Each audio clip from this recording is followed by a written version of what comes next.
Te pedimos todo esto en el nombre de Jesús, nuestro Salvador amado. Amén. Amén. Abramos la Biblia, vamos a leer la palabra de Dios en el Evangelio según San Lucas, capítulo número 15. Evangelio según San Lucas, capítulo 15. Y vamos a leer verso número 1 y verso número 2.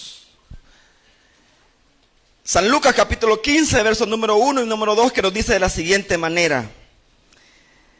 Se acercaban a Jesús todos los publicanos y pecadores para oírle. Y los fariseos y los escribas murmuraban diciendo: a los pecadores recibe y con ellos come. Esta mañana quiero hablarles, hermanos, acerca de la importancia de ser discípulos en grupos pequeños y también la importancia de ser discípulos en los jóvenes y en los niños. Eso vamos a estudiar esta mañana. Fíjese, el domingo anterior mencionábamos que es importante cuidar a los discípulos nuevos, a las personas que Dios nos envía. Y dijimos que estas personas van a permanecer creciendo en Cristo, van a permanecer conociéndolo más, siguiéndolo a Él y pareciéndose a Él, sí y solo si la iglesia de Dios, en este caso los que ya estamos en el Señor, somos intencionales en cuidar a estas personas que Dios nos envía. Se recuerda que hablábamos que cada semana, no solamente en esta iglesia local, sino en cantidad de iglesias locales, entran personas por las puertas de la iglesia y llegan y se sientan y oyen y reciben la palabra. Pero tristemente las personas entran por una puerta y se van por otra, ¿verdad? Entran por la puerta del frente y se van por la puerta de atrás. Entonces, ¿qué es necesario hacer? Cerrarle la puerta. Le dijimos eso, se recuerda. Pero ¿cómo le vamos a cerrar la puerta? Y le recuerdo, no estamos hablando literalmente, estamos diciendo que vamos a ser intencionales en cuidar a estas personas para que permanezcan en Cristo, para que se parezcan a Él. Si no lo hacemos, hermanos, podríamos ser nosotros como una pareja. Piense usted en una pareja de esposos, que ellos vienen y procrean, y la mujer sale embarazada, y durante esos 9 meses ella cuida al bebé que se está formando en su vientre. Pero viene esta pareja, cuando el bebé nace, ellos dicen: bueno, nosotros ya lo trajimos al mundo, hay que ver a él cómo le hace. Hay que ver cómo le hace para salir adelante de la vida. Nosotros ya, pues sí, el hombre pues yo lo engendré, la mujer pues yo ya lo concebí, y estos 9 meses lo alimenté en mi vientre, y ahora hay que ver cómo sale. Y lo abandonan. ¿Qué diría usted de esos padres? ¿Están actuando con responsabilidad, sí o no, hermano? ¿Verdad que no? Sí, por lo más seguro, ¿qué le va a pasar a ese bebé? ¿Qué cree usted? ¿Lo van a dejar abandonado? Si nadie se ocupa de ese bebé, ¿qué le va a pasar a ese bebé? ¿Qué cree usted que le va a pasar? ¿Se va a morir o no se va a morir? Se va a morir. Eso es lo más seguro. Es lo seguro. De igual manera, hermanos, si nosotros no somos atentos, esforzados en cuidar a las personas que Dios trae, es probable que la gente haga profesión de fe y crea el Evangelio. Pero se recuerda, yo le mencionaba, dicen los evangelistas de que se requiere un 10% de trabajo para que una persona haga profesión de fe. Pero se requiere el 90% de trabajo para que esa persona que ha hecho profesión de fe se afirme y crezca y se parezca a Jesús. O sea, prácticamente cuando la persona hace profesión de fe, ahí comienza el trabajo. Y eso se llama discipulado. Discipulado. Esta mañana, los pocos minutos que tengo, no son muchos, hermanos, de verdad son pocos. Quiero hablarles cómo podemos ser efectivos nosotros en cumplir con nuestra misión de hacer discípulos, pero fíjese esto, en grupos pequeños. También en niños y jóvenes. Fíjese, quiero comenzar definiendo qué es un grupo pequeño, ¿verdad? Algunos le llaman, al grupo pequeño le llaman reuniones familiares, otros le llaman nosotros le llamamos casas de oración, ¿verdad? Otros le dicen células, como sea, ¿verdad? Pero un grupo pequeño se define de esta manera. Mire, un grupo pequeño es un grupo, valga la redundancia, ¿verdad? Entre 4 a 15 personas que se reúnen fuera del local de la iglesia con el propósito de ¿qué? Número 1, evangelizar. Número 2, discipular. Y número 3, confraternizar. Al mismo tiempo, este grupo pequeño, que dije, se reúne una vez a la semana fuera del edificio de la iglesia, está comprometido con las funciones de la iglesia. Eso es un grupo pequeño. Y yo sé que hay hermanos que me entienden, porque aquí hay personas que me están oyendo que asisten a un grupo pequeño. O sea, se reúnen una vez a la semana con un grupo de hermanos y ahí, ¿qué hacen? Evangelizan, discipulan y tienen comunión, tienen compañerismo. Y al mismo tiempo están comprometidos con las funciones, en este caso de la iglesia local a la que pertenecemos. Ahora, fíjese, hay un estudio, creo que se llama La religión, y los salvadoreños, algo así creo que se llama. Hace años salió a la luz ese estudio. Pero fíjese, trae datos bien interesantes. Y es que ellos dicen de que el 85%, fíjese, el 85% de personas que ahora siguen al Señor Jesucristo y que están aprendiendo de Él y pareciéndose a Él, dice este estudio, este 85% de personas que ahora son discípulos de Jesús, llegaron al Evangelio, dice, por la influencia, dice, de un familiar, de un amigo, de un vecino, de un compañero de trabajo o, dice, cualquier otro conocido que tenían. Mire qué interesante. Dice que el 85% de personas llegan al Evangelio por la influencia de una persona cercana a ellos. O sea, esta persona es una persona que tiene relación con ella, con el discípulo, con la persona que está ahora en Cristo. Y es solamente el 15% de personas que llegan al Evangelio a través, qué sé yo, de un desconocido, probablemente a través de una cruzada evangelística, tal vez algún mensaje por medios de comunicación como la radio, la televisión o las redes sociales. Solo el 15%, pero la gran mayoría, ¿por qué llega al Evangelio? Es que hubo una persona cerca de ellos que fue influencia para que ellos creyeran. Ahora yo le invito, piense un momento, piense por un momento, ¿quién fue la persona más influyente en su vida para que usted llegara al Evangelio? Piense por un momento, piense. Bueno, yo ahorita estoy recordando, ¿verdad? Y en mi caso, la persona más influyente para que yo creyera al Evangelio y también me estableciera, fue un amigo. Fue una persona que yo conocía. Esa persona me habló del Señor Jesús, me llevó a una iglesia y me ayudó a que yo permaneciera ahí, que yo conociera a otras personas.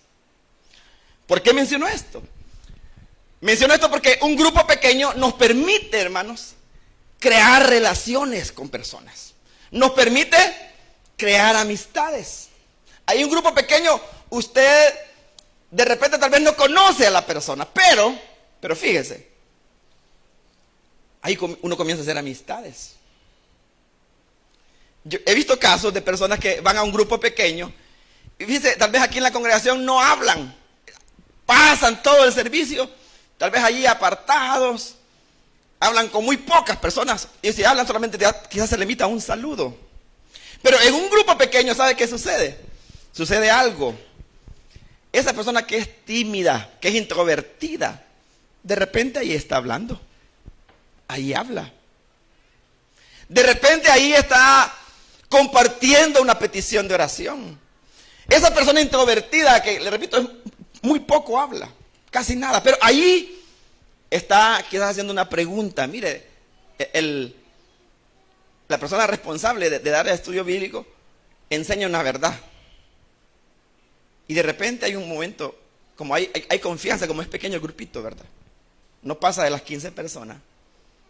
Sucede de que ahí hace una pregunta. Mire, hermano, explíqueme esto con respecto al tema, ¿verdad? ¿Y qué sucede? Lo que sucede es que allí se va creando, ¿qué cosa, hermanos? Relaciones. Relaciones. Los grupos pequeños son, hermanos, un terreno fértil para que nosotros hagamos discípulos. Ahí podemos hacer discípulos. Es un grupo pequeño. Ahora, ¿qué es necesario para ser discípulos? Es necesario, para ser discípulos de un grupo pequeño, que la persona que está al frente del grupo, nosotros le llamamos el líder, ¿verdad? El líder de la casa de oración.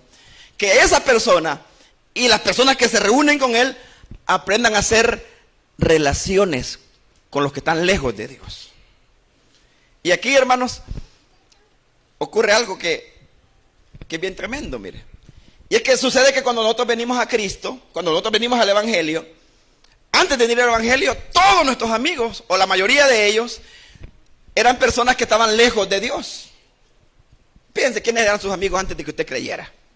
Si usted se pone a pensar, amigo mío, era aquella señora chambrosa, aquel bolo, aquel marihuanero, aquel que le pegaba a la mujer, esos eran nuestros amigos. Aquel que fiaba y nunca pagaba. Aquel que andaba con un montón de mujeres, esos eran nuestros amigos. Pero ¿qué sucede cuando venimos al Evangelio? Cuando nos convertimos en discípulos.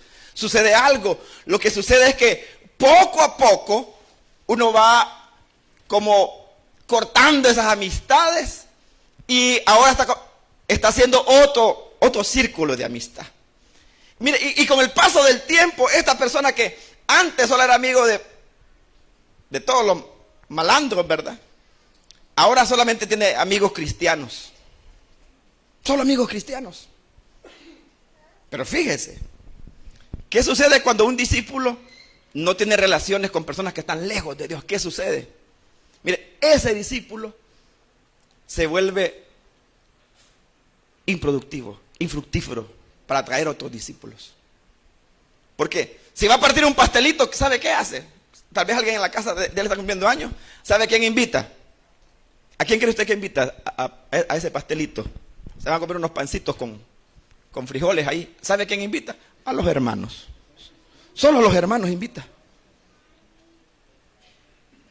Mire, ¿y sabe qué es lo tremendo, hermano? A veces, mire, esto ya es el extremo, ¿verdad? Hasta de nuestros familiares que están lejos de Dios, hasta de eso nos olvidamos, hasta de eso les echamos tierra. Y le digo porque a mí me lo han dicho. Fulano, desde que se hizo cristiano, ya no lo volvimos a ver aquí en la casa. Ya se olvidó de mi mamá, dicen a veces los hermanos de él. Hoy solo hermanos, dice. Entonces, ese discípulo difícilmente se va a reproducir en otros discípulos. Entonces, ¿qué dije hace un momento? Es necesario que aprendamos a relacionarnos con personas que están lejos de Dios. Y en las casas de oración se puede hacer eso. Ahora, ¿cuál es el modelo para relacionarnos con personas que están lejos de Dios? Vea el pasaje que leímos. Dice el verso número 1, capítulo 15 de Lucas. Dice que se acercaban a Jesús. Mire quién se acercaba a Jesús. Todos los publicanos. ¿Y qué más, hermanos? ¿Para qué se acercaban, hermanos? Fíjese. Estos publicanos y pecadores eran la peor calaña que había ahí, hermanos. Jesús se relacionaba con esa gente, también con prostitutas, hasta con políticos, hermanos. Digo, y no estoy hablando despectivamente, ¿va? Pero usted sabe que a veces en el ambiente uno dice, el político, ¿verdad? Es aquel que promete y nunca cumple. Pero hasta con eso, porque Jesús tenía un señor que se llamaba Simón el Celote. ¿Ha escuchado hablar de Simón el Celote? ¿Sabe usted quiénes eran los celotes? Era un grupo político. Y sí, eran agresivos, hermano. Pero hasta eso tenía Jesús. Pero fíjese, los pecadores, la gente que está lejos de Dios, no quieren relacionarse con los religiosos. No les gusta. Pero sí les gusta relacionarse con personas que son auténticas. Y querían estar con Jesús. Dice que ellos se acercaban, dice el verso número 1, mire, dice que se acercaban a Jesús todos. Y ese todo, pues, obviamente no hay que entenderlo en términos absolutos. De que lo que significa es que muchos pecadores estaban con él. Mire, qué bueno que los pecadores quieren andar con nosotros, ¿verdad? Que le digan, no, hombre, ese señor no es muy santo. Un gran santulón, viera que aquí, ahí pasa por el pasaje y ni buenos días dice. Ni levanta la cabeza. Y dice el verso número 2, mire. Y los fariseos y los escribas, ¿qué hacían ellos, hermanos?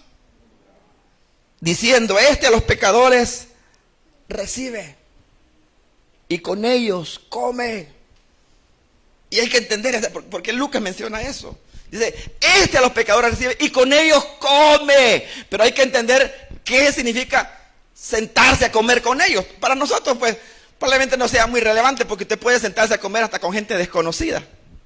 Yo no sé si a usted le ha ocurrido, a mí me ha pasado que he llegado a comer a un lugar y está tan lleno, hermanos, que está comiendo cuando de repente dicen, hágase para allá, y se sienta otro allí.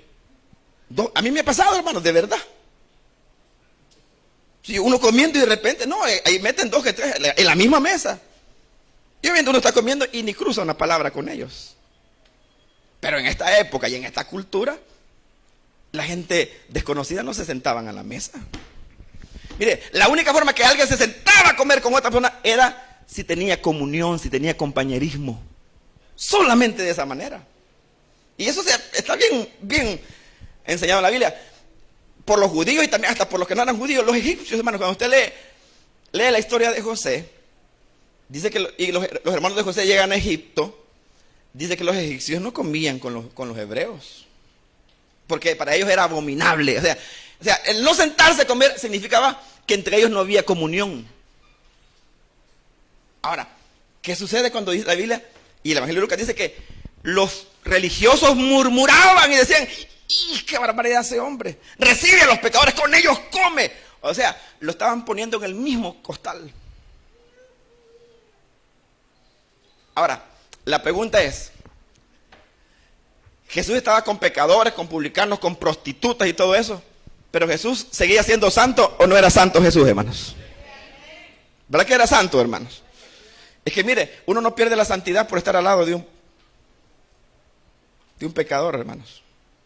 Los pecados no se pasan por sentarse a comer con ellos. Los pecados no se pasan así.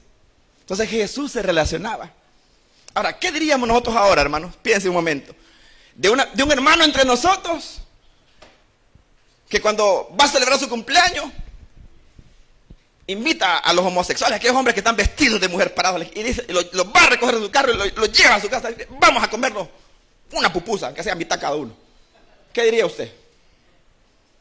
Invita, va allá por el...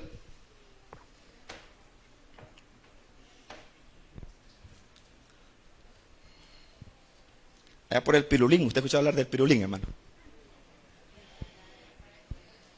Y es amigo de las prostitutas. ¿Y usted qué diría? De que es amigo de los bolos de la cantina. ¿Qué diríamos de ese hermano? Quizás como los fariseos, para que lo criticaríamos, ¿verdad?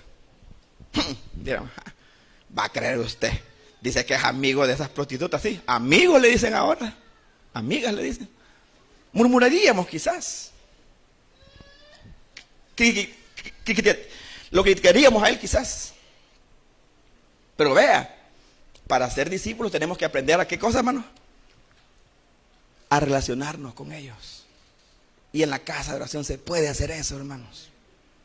Ahí, mire, es más probable que alguien nos acompañe a un grupo de esos pequeños y no a un local como este. Es más probable, fíjese. Bueno, de hecho, yo cada vez que voy a la casa, fíjese, es muy raro que yo no vea a un invitado. Es muy, pero muy, muy raro. Muy raro. Entonces, ahí en grupos pequeños, hermanos, podemos evangelizar, podemos discipular, podemos confraternizar. Pero ¿sabe qué pasa nuevamente, verdad? A veces, aún eso, yo digo porque lo he visto. Yo digo a los hermanos, no inviten, ellos, y espero no molestar a nadie con esto, no inviten hermanos de otras iglesias. Ellos ya tienen iglesia, ya tienen pastor. Enfóquese en gente que está lejos de Dios. Es que mire, vamos a tener comida. A los hermanos invita, va a creer usted. O sea, y no es que está malo, está bien, no es malo. Pero la gente que está lejos de Dios a veces está ignorada. Y yo digo porque yo lo he visto. Tal vez llegó hoy a la cena o al almuerzo, lo que sea. Y ahí están las hermanas y los hermanos, ahí están juntos ellos. Y los que están lejos de Dios ahí están solitos. O sea, tenemos que aprender a relacionarnos. Si no nos relacionamos, difícilmente vamos a ser discípulos. Pero le repito, en las casas de oración se puede hacer. Eso es lo que estoy diciendo. Entonces, el principio es, hermano, la relación. Tener relaciones. Entre más nos relacionamos con personas sin conversa, más probabilidades tenemos de hacer un discípulo para el Señor. De presentarle a Jesús una persona que se parezca a Él. Que se parezca a Él. En segundo lugar, hermano, ya dije, haciendo discípulos en las casas de oración. Es importante ahí. Es más, fíjese, con esto cierro este punto de las casas de oración. El Señor Jesús, cuando Él pensó y Él buscó una manera de representar, por decir de esta manera, la comunión y la unidad de su iglesia, de sus discípulos, ¿sabe qué buscó Jesús? Buscó una comida. Buscó una ceremonia, pero buscó una comida. ¿Cómo se llama esa ceremonia? ¿Quién se recuerda? Se llama la Cena del Señor. Mire, la cena, pero ¿cena de qué habla, hermano? Cena habla de comida, ¿verdad? Entonces, esa ceremonia donde se come el pan y se bebe la copa, ese es un símbolo de la comunión, de la unidad de los discípulos de Jesús. Hasta en eso Jesús pensó. Imagínense qué tremendo, qué importante. Entonces, relacionarnos con otros. En segundo lugar, hermanos, ya dije, grupo pequeño es un terreno muy fértil para ser discípulos. Y si usted todavía no pertenece a un grupo, lo invito que se involucre en uno. Y si no hay, creemos uno, hombre. Ábranos la puerta de su casa. Mire, le garantizo que no nos va a suplicar. Ahí vamos a estar.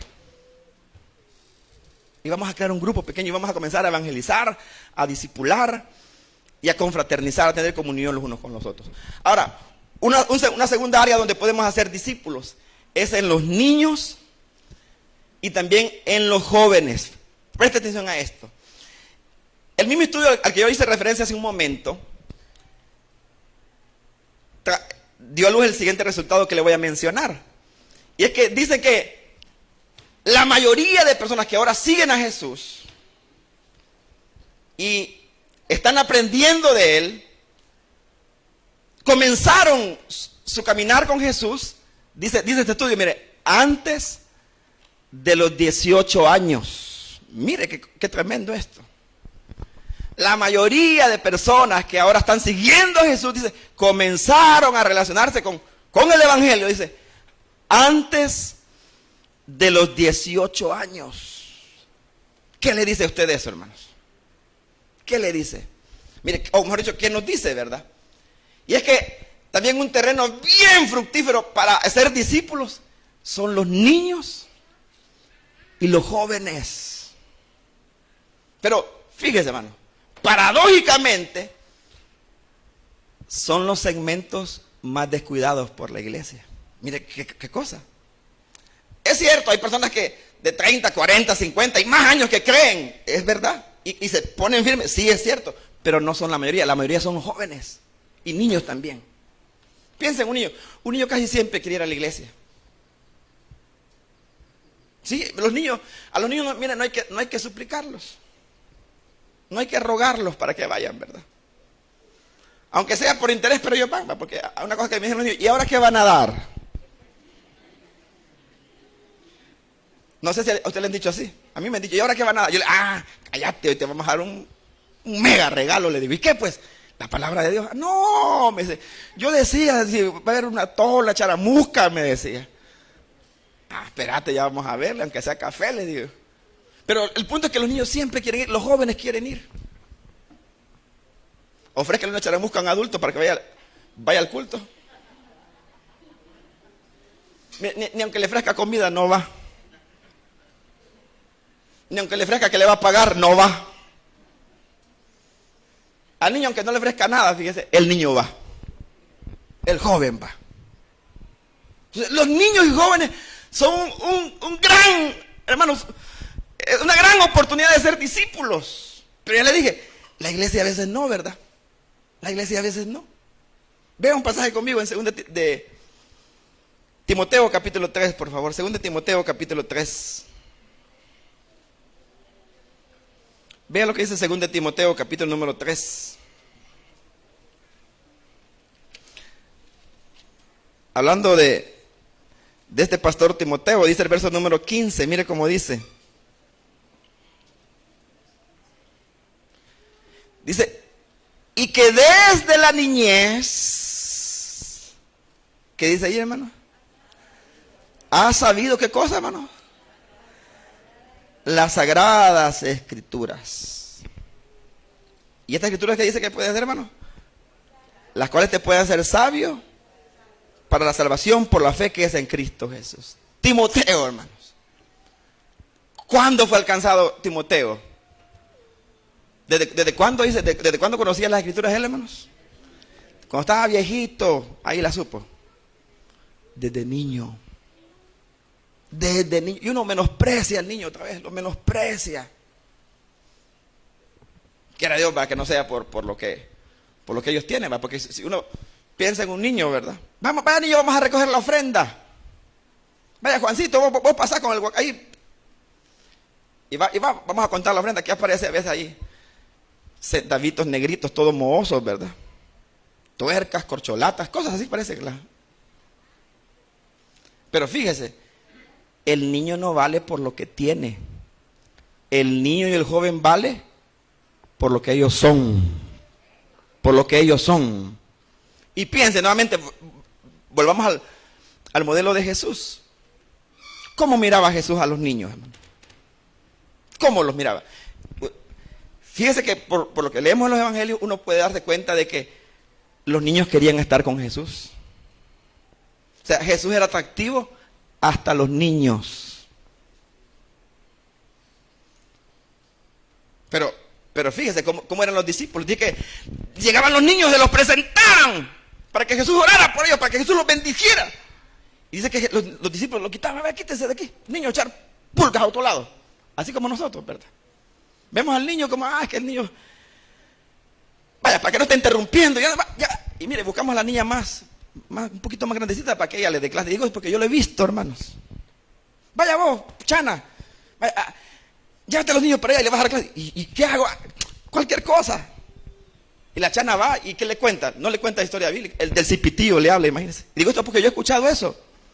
¿Qué te enseñó Chana? De la carreta chillona. La iglesia no está llamando a los niños al arrepentimiento. No tiene un plan estratégico. No tiene un plan estratégico. Recuerdo hace años, fíjese, cuando comenzaba a servir al Señor. Recuerdo que, yo estaba muchacho, yo tenía que a lo sumo unos 19 años quizás, porque también mi conversión fue bien joven. Yo llegué al Señor a los 18 años, aunque yo había oído el evangelio también de niño. Ya había oído el evangelio de niño. Pero a los 18 años llegué y recuerdo que al tiempo de haber llegado, los hermanos me pidieron, hermano, ¿cree que usted puede colaborarnos? Mire, queremos que usted atienda esta clase eran adolescentes de entre 11, creo, hasta los 14 años, por ahí más o menos. Entonces yo pensé, bueno, yo como que intuía, ¿verdad? Que esos jovencitos como que incomodaban un poco ahí, porque a cada rato se levantaban, que iban al baño, que van a tomar agua. Como que dice, para que no estén distrayendo, lléveselos usted para allá. Y bueno, yo me fui, ¿verdad? Pero a pesar que era un muchacho, yo dije, no, pero es que aquí no se trata de entretener a estos muchachos. Y sabe, obviamente le dábamos una lección, pero yo comencé a hacer algo. Comencé a predicarles el evangelio. Les predicaba el evangelio. Comencé a llamarlos, a invitarlos a que se arrepintieran de sus pecados, que recibieran a Cristo, que pusieran su confianza en el Señor. Yo recuerdo que un día, bueno, yo tenía como, yo lo iba haciendo poco a poco, ¿verdad? Pero ya llegó un día y le dije, mire, ustedes entienden. Ah, sí, hermano, sí. Vaya, ¿les gustaría a ustedes recibir a Cristo? Y varios dijeron, sí, yo quiero recibir a Cristo. Claro, bueno, y ahí oramos por ellos. Pero después yo fui a hablar con los hermanos. Dije, mire, estos niños ya recibieron a Cristo. Oren por ellos. Yo lo llevé, recuerdo, lo llevé al auditorio. Oren por los niños, por estos jovencitos. Ya recibieron a Cristo. Y ahí, por educación, yo vi que los hermanos oraron, ¿verdad? Pero lo que quiero contarles es que, no recuerdo si ese día o otro día me llamaron. Me dijeron, hermano, ¿y por qué? ¿Por qué está haciendo usted eso? ¿Haciendo qué? Le dije yo. Pues sí que usted está invitando a los niños que se arrepientan. Y le pregunté, ¿pero que acaso ellos no son pecadores? Pues son pecadores. Y si son pecadores necesitan el evangelio. Necesitan poner su confianza en Jesús. Mire, lo que es el peor, el colmo de los colmos. Este es el colmo de los colmos. Fíjese. Los propios hermanos que tenían sus hijos ahí, le decían, vos no tenés que recibir a Cristo, le decían. Porque vos estás pequeña, le decían. Yo dije, qué cabeza, dije yo. Dios mío, qué cabeza, de verdad. O sea, yo pensé y me puse a pensar, mire, gente de esa, sus hijos perdidos, de verdad. Obviamente eso fue hace años, hermano. Esos niños ya son adultos, esos jóvenes. Y ¿sabe algo? Algunos de ellos todavía están caminando con él, y hasta están aquí. Algunos de ellos aquí están con nosotros. Como adultos ya, criando hijos en el temor del Señor. Pero le digo, hay que llamar a los niños al arrepentimiento. Es un terreno fértil. Es que no, hermanos, que ellos no saben. Probablemente que no sabe uno de adultos. Ellos saben bien, hermanos. Ellos saben bien. No, es que joven, mire, esos jóvenes son bien informales. Sí, es cierto. Pero algunos de ellos, esto se lo toman bien en serio, hermano. Déjeme contarle la historia de un pastor en los Estados Unidos. Él se llamaba, digo, porque ya no está con nosotros. Ya el Señor se lo llevó. Allá por el año 2001, creo que se fue.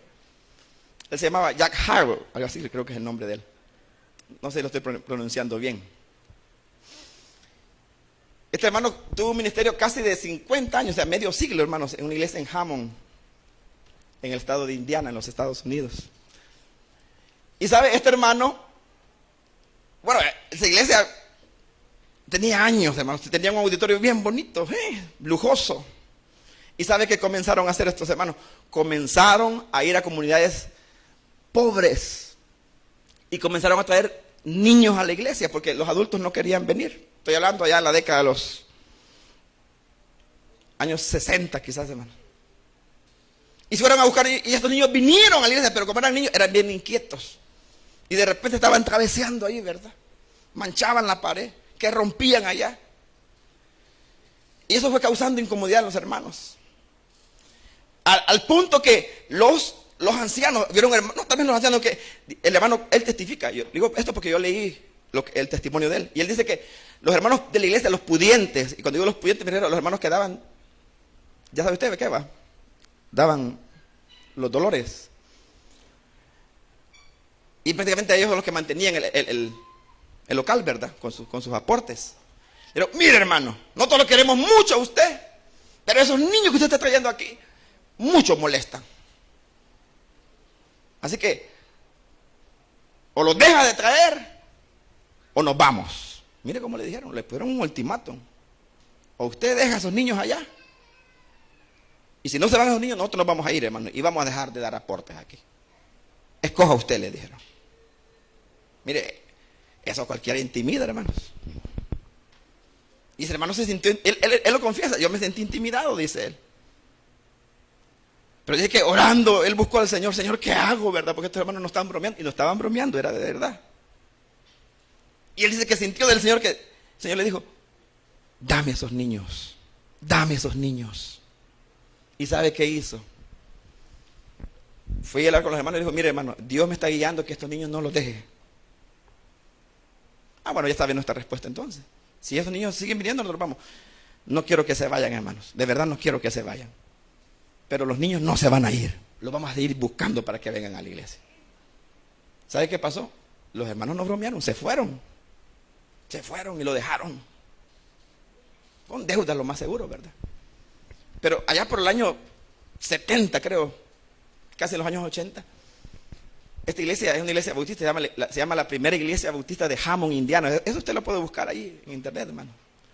El pastor Harold recibió el reconocimiento como el pastor de la iglesia, de la iglesia con la escuela bíblica más grande en todos los Estados Unidos. Un reconocimiento, hubo una revista que era patrocinada por una universidad que estaba investigando cuáles eran las escuelas bíblicas en las iglesias más grandes, y esa iglesia la tenía. Tremendo, ¿verdad? Tremendo. Tremendo. Para muestra un botón, hermano. Fíjese, entre nosotros. Yo no sé si usted está al tanto, pero las personas que más responden al evangelio son los jóvenes y los niños también. Ve a su alrededor, mire. Fíjese usted cuando anunciamos bautismos. Es cierto, se bautizan hermanos mayores y adultos. Y gracias a Dios por eso. Y quiera Dios darnos muchos adultos. Muchísimos para la gloria de Dios. Pero vea, los que más responden son jóvenes. No, que hay jóvenes, hermanos, que con su testimonio han traído a sus padres. Y sus padres ahora están aquí. De veras, hermano, hay jóvenes que el primero que vino fue él. Pero ahí vino el tío, la tía, la mamá, el papá, el abuelo. Tremendo. O sea, ellos responden. ¿Pero qué necesitamos hacer nosotros? Necesitamos ser muy intencionales. Pero muy intencionales. Con los niños y jóvenes. Muy intencionales. Muy cuidadosos con ellos. Pero muy cuidadosos. Recuerdo otro ejemplo, fíjese. Allá por el año, creo, 98, conocí un hermano que había sido misionero por años, allá en el sur de México. Específicamente un estado que se llama Quintana Roo. Pero no son tan conocidos los estados, ¿verdad? Uno conoce el estado de Jalisco, oye Jalisco, Monterrey, pero de esos estados no, ¿verdad? Entonces, ese hermano se fue con toda su familia. En los años 80, al inicio de los 80, se fue con su familia como misionero a ese estado. Y se fue para establecer iglesias. Para eso se fue. Para establecer iglesias. Pero estando allí, el hermano me contaba que fue bien difícil. Al inicio de la obra fue muy difícil. Porque ellos evangelizaban, daban folletos, iban por las casas y por las calles, por las terminales. Y no le salía nada, nadie llegaba a la iglesia. Hubo un momento donde él pensó que él iba a tener que regresar al Salvador. Pero iba a regresar, como nosotros decimos, ¿verdad? Con la cola entre las patas, hermanos. ¿Por qué? Porque iba a regresar como el misionero que fue. Y lo estableció, pero nada, hermano. Y él me cuenta que él se iba, se apartaba de su familia en lugares solos. Dice que él se ponía a llorar ahí. Porque de la decepción que él tenía, voy a tener que volver a El Salvador. Porque no sale nada aquí. Y cuenta que en ese momento que él lloraba y oraba a Dios, como una manifestación de Dios, dice que de repente él pensó en los niños. Como que él sintió de Dios, busca niños. ¿Y sabe qué comenzó a hacer este hermano? Con su esposa y sus niños que eran pequeños, hoy son adultos. Comenzó a buscar niños. O sea, si los adultos no quieren, vamos por los niños y los jóvenes. Y sabe, esa decisión fue como el punto de inflexión en el ministerio de él. Yo lo conocí, le dije en el año 98 que él había regresado de México, había regresado enfermo. Pero cuando él volvió, hermanos, había cantidad de iglesias establecidas ahí, fundadas ahí. No solamente en ese estado de Quintana Roo, en Chiapas, una ciudad que se llama Comitán, hay iglesias. Y bueno, hoy con la tecnología uno sabe, yo a veces he visto, fíjese, esta iglesia me parece que fue fundada por el ministerio de este hermano. Yo a veces he preguntado al administrador, mire, disculpe, por casualidad usted, ¿cómo no? El Salvador, yo sí. Ah, pues sí, nosotros somos resultado del ministerio de él. Y él me contaba, fíjate, de esos niños que él buscaba, Algunos de ellos se convirtieron en pastores, hermanos. Yo conocí por lo menos a dos, conocí. Que él cuenta que de niños, ¿verdad? Él se los llevaba a la casa, ahí les daba de comer, ahí los discipulaba. Y ahora esos niños ya están bien adultos, hermanos, ya son abuelos. Ya son abuelos. Pero son pastores que su iglesia han comenzado otras iglesias y están en cantidad, hermano. Miren lo que cambió. Pero a veces, ¿qué quiere ganarse uno, hermano? No, que yo me quiero ganar al doctor, el ingeniero, que venga el ingeniero. O aquel profesor, porque ocupamos un maestro. Y si esa señora que es profesora acepta a Cristo, después va a ayudar con los niños. No, hermana, ¿qué va a andar ayudando si está cansada de los niños de la escuela de ella? Ya no aguanta, ya no, ni va a querer saber de niños de la iglesia. Suficiente con los que me sacan canas allá. Entonces, mejor piensa en los niños. A ellos entran y de repente va a tener maestros, pastores, predicadores, misioneros, todo, hermanos. Pero hay que trabajar con ellos, con los niños y con los jóvenes. O no dice la Biblia en Proverbios 22:6, hermanos, dice, instruye. ¿Se recuerda ese pasaje usted, verdad, hermanos? Instruye al niño, ¿qué dice, hermanos? En su camino. ¿Para qué, hermanos? Para cuando sea viejo, dice, ¿qué dice, hermanos? No se aparte de él. Entonces dije, las casas de oración son un terreno fértil para ser discípulos. Los niños y jóvenes son un gran terreno para ser discípulos, hermanos. Por último, algunas maneras prácticas para ser discípulos. Vea un pasaje en San Marcos, creo que es, no noté la cita, pero creo que es San Marcos 9:36, si no estoy equivocado.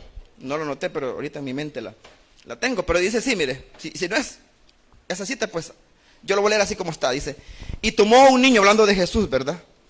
Y lo puso en medio de ellos. Y tomándole en sus brazos, les dijo, el que reciba en mi nombre a un niño como este, me recibe a mí. Y el que a mí me recibe, no me recibe a mí, sino a quién, hermanos? Al que me envió. Ese pasaje es verdad, 9:37, Marcos 9:37. En primer lugar, veamos los niños no por lo que tienen, sino por lo que ellos son. Así veamos los niños y a los jóvenes también. Veámoslos por lo que ellos son, así veámoslo.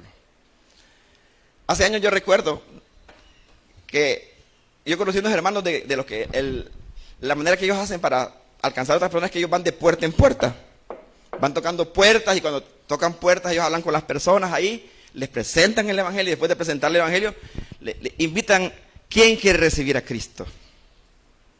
Y ahí hay gente que dice, sí, yo quiero recibir a Cristo, otra gente dice, no, después o nada.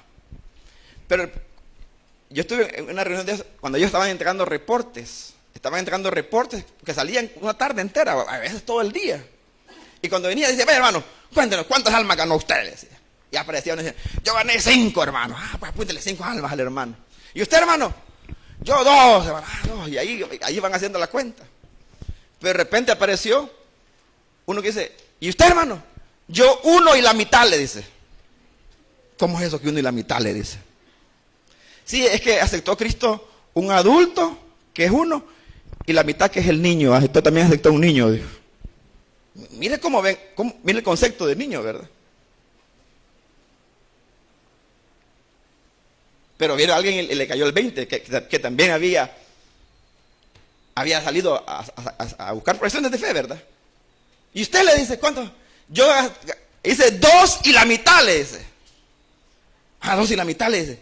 O sea que 2 adultos y un niño. No, le dice. 2 niños que son las completas y la mitad que es un viejito que aceptó, le dijo.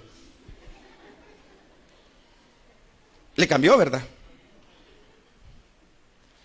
Los niños no cuentan por mitad, los niños son una vida, hermanos. Y Jesús, mira, y lo dice que los tomó en sus brazos. ¿Y qué le dice eso a usted, hermano? Que Jesús era tierno con ellos, ¿verdad? Era tierno con ellos. Entonces, ¿qué podemos hacer, hermanos, para discipular niños y jóvenes? Mire, algo bien práctico. Adopte uno, hermanos.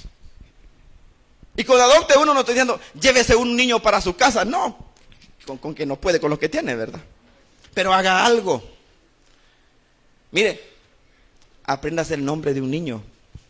Le voy a dar un consejo, busque al más terrible de todos los niños, al más inquieto.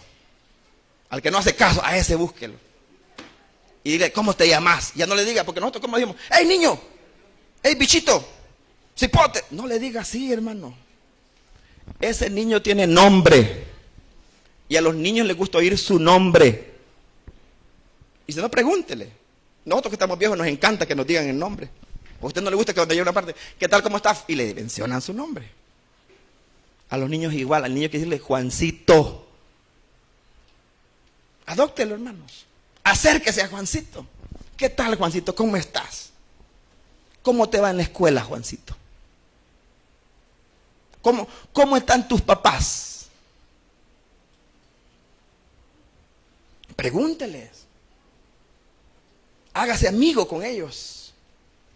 Hágase amigo con ellos.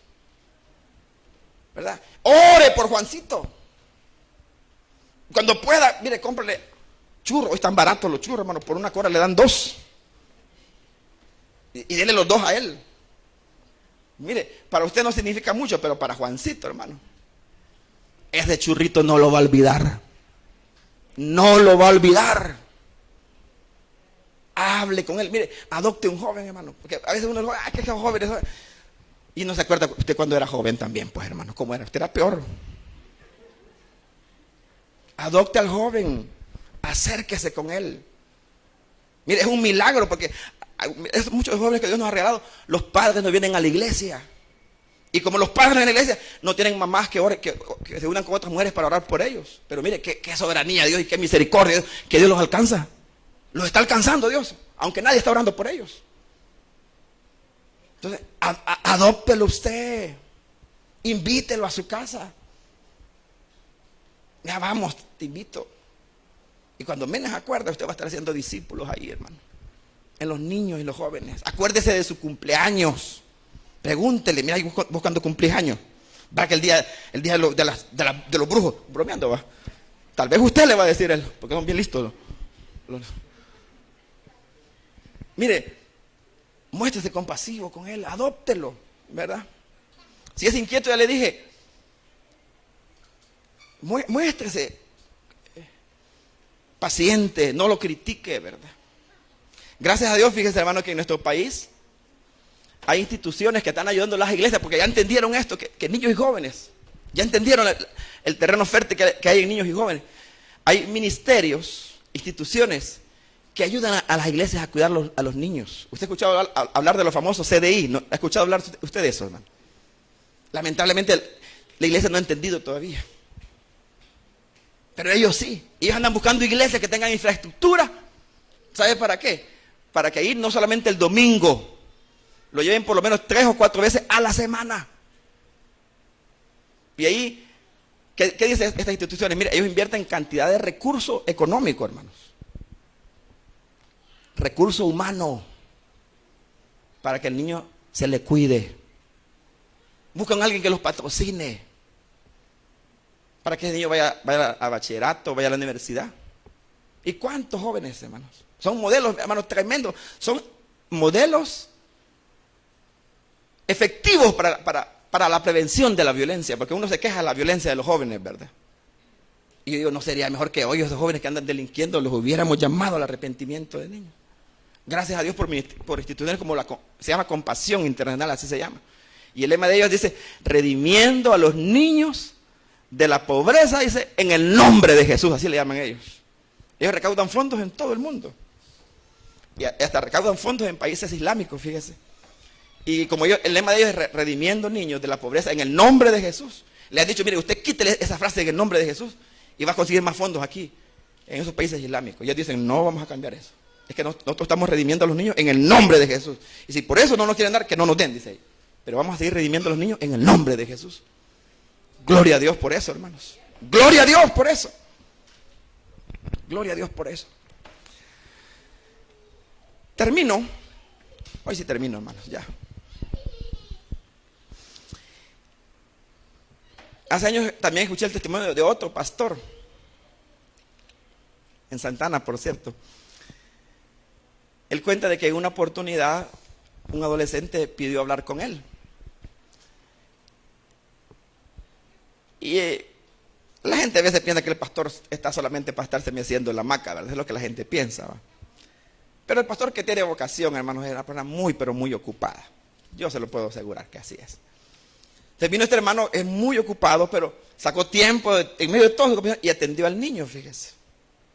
¿Y sabe qué quería hablar el niño con él? Bueno, un jovencito, eran como 12, 13 años. Que él le quería contar de que él había conocido al Señor Jesús, de verdad, que había nacido de nuevo. Y que él quería conocer más a Jesús.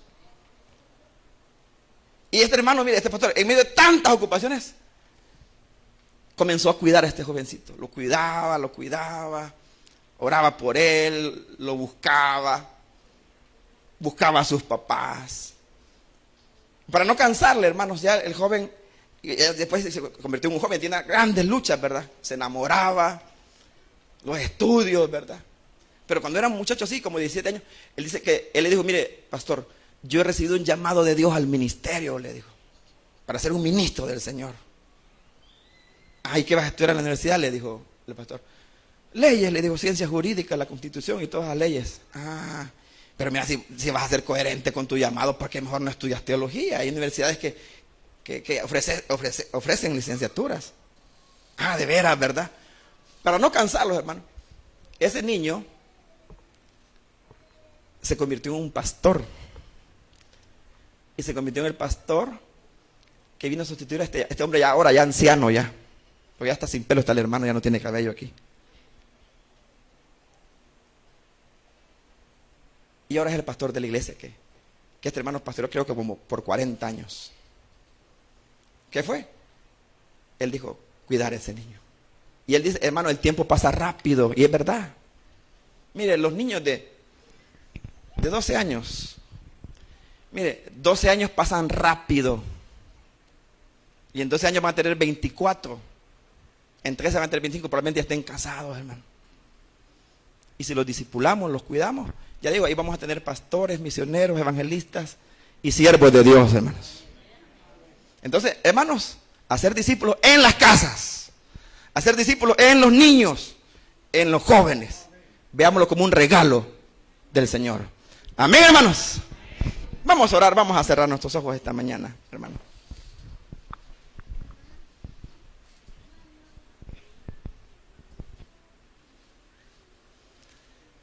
Y rápidamente yo quiero hacer una invitación.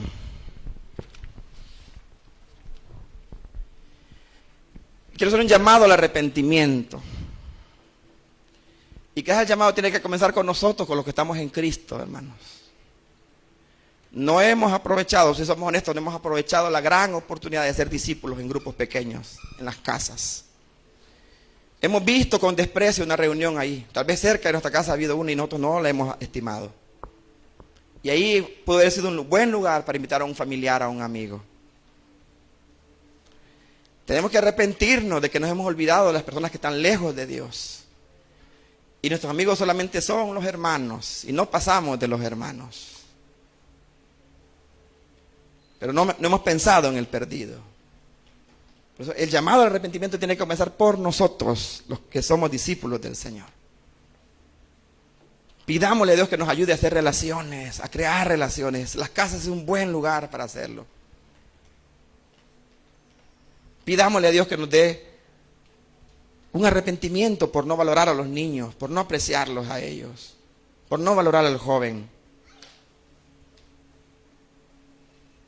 Señor, perdónanos porque